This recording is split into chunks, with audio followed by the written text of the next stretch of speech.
right? So I am able to sell my products. If let's say I'm based in China, I'll be selling my products at only the marginal cost, which is the total cost is the cost of the factory, which is depreciated, plus the cost of people, plus the cost of raw material. Now, what a Chinese manufacturer will do is only cost it at the cost of the raw material and the cost of people at most. Electricity is free, plant is taken care of, and that's the price they will put it into India. Now, how can anyone fight against that? And this is actually prohibited under WTO. There are trade remedies that are provided, there are instruments that are provided to the Indian government to be able to use it, and to any other government to be able to use it to stop such flow from coming in.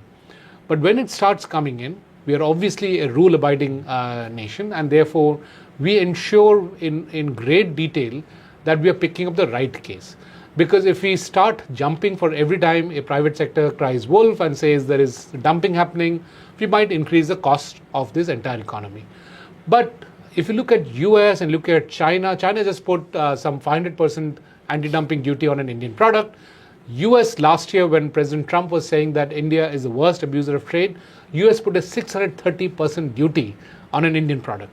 They do not do much of the investigations that India does. And therefore, why should we be following a very different standard in terms of being able to protect our industries or provide safeguards for industries? Again, that's another word that we keep confusing. When we say safeguards to industries, people call it protectionism. We protect the industry. Protectionism is different. Protectionism is where you put tariffs in. But safeguards is where you put anti-dumping duty so that there is no unfair trading, there is no unfair trade practices, there is no predatory pricing. Unless we provide this safeguard, it's very difficult for these large platforms to emanate from here. If you look at China, they also came in late because the West was there before. But the government of China backed up each of these very, very solid manner, and which is why we have all these platforms in China, which then creates an ecosystem around it, which is what leads to the innovation that they have been able to do. So a large part of the de-risking which you mentioned has to do with the regulatory hangover, and there if we trace it, it's industrial licensing, Babugiri, and all these kind of, which to me it looks like India is desperate for a mindset reset. Right. Absolutely. I think it's very well captured in this term that I heard from one of the foreign investors, that you lay out the red carpet for people to invest, and once you put in the money, you take away the red carpet.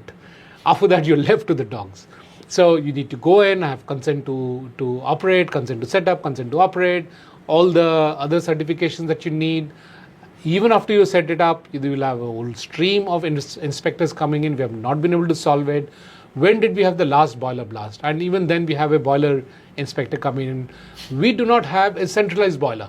And if you've got 10 factories around, why not have a centralized boiler and have it driven by the state and let it be their responsibility and their inspector? So very common sense responses. Very, very commonsensical. There's nothing out of the world. But the point is, it's whose responsibility, who should do it, which department, which person, who in the government should do it, because government is a very fluid word, right? Who is the government?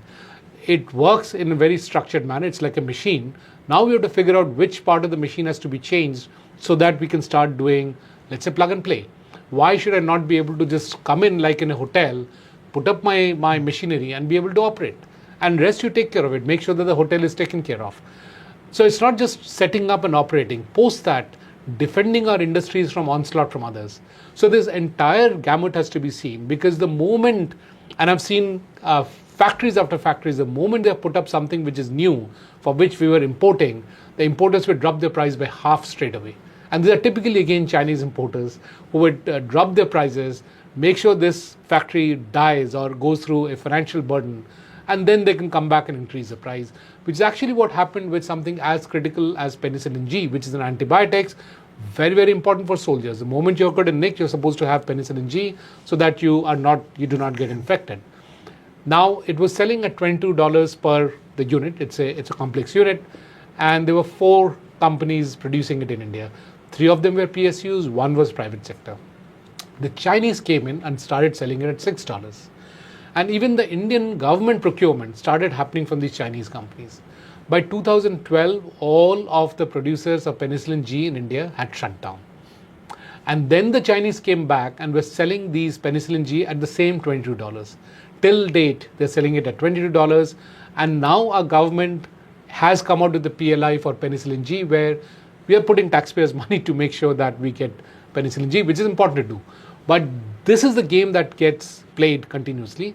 And therefore, when we're talking about Make in India, it's not just setting it up, it's not just operating, it's not just Inspector Raj, it's also the attacks, the trade attacks and economic attacks that we're getting from outside, which becomes a huge issue. Since we're talking about attacks, I just wrote this article very recently. If we do not have KTB being produced in India, it's a potassium chemical, we will not be able to have submarines going to the sea. It's as important, as critical as that. There are only 3 countries in the world which produce KTB. One is US, one is China, and the Indian technology was created by DRDO, run by a small MSME. But now the Chinese are dumping in India, the US is dumping in India in a very targeted manner, that these are chemicals important for defense, and we need to immediately react to it. It takes a lot of time for us to react. Similarly, if you look at insoluble sulfur, you look at PX13, these are terms that nobody knows. We know what is BrahMos, we know what is Akash, we know what is Shaktiman truck. The tires of the Shaktiman truck cannot be made unless we got PX13 and insoluble sulfur being made in India. And again, these are coming under severe dumping from China. So once they finish it off, these off-the-road tires that are made will be dependent on China. So when we have a long-drawn war happening, we'll run out of our vehicles, right? Because they'll get bombed. There will be Shaktiman trucks being decimated. The WAP vehicles of Tata's, the 8x8 vehicles, they will get decimated. We need more parts. We need more tires. We need more of everything.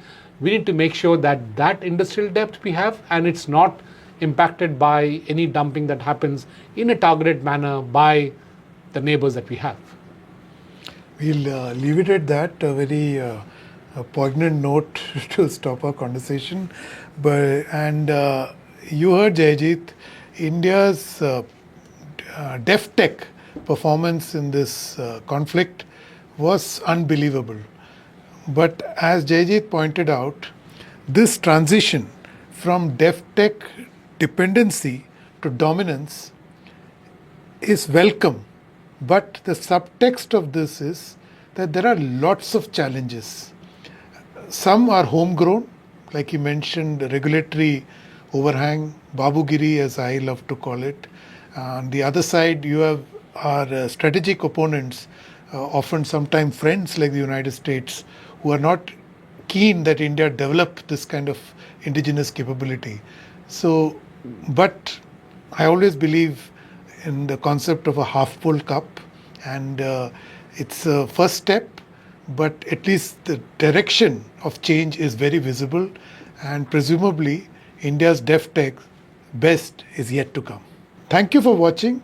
Don't forget to subscribe to statnewsglobal.tech on YouTube. Hit the bell icon so that you don't miss any updates, and please to share your thoughts, ideas and suggestions with us.